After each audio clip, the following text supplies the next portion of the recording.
Sir, दो लोग दो महाज है इस मुल्क में, एक चौकीदार है, एक दुकानदार है। एक चौकीदार है, एक दुकानदार है। जब जुल्म हम पे होता कोई मुंह नहीं खोलते। यूएपीए का कानून अमित शाह ने लाया, इन दुकानदारों ने तायीद की।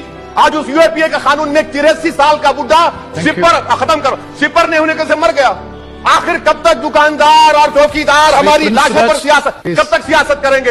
अगर आप जुल्म के खिलाफ आवाज नहीं उठाएंगे तो आपकी दुकानदारी नहीं चलेगी। तो आप जो सियासत कर रहे हैं इससे नुकसान देश को होगा। प्रधानमंत्री जब खड़े होकर जवाब देंगे, हम उनसे पूछना चाह रहे हैं, पॉइंटेड क्वेश्चन है, क्या देश बड़ा है या हिंदुत्व गोलवालकर की आइडियोलॉजी बड़ी है?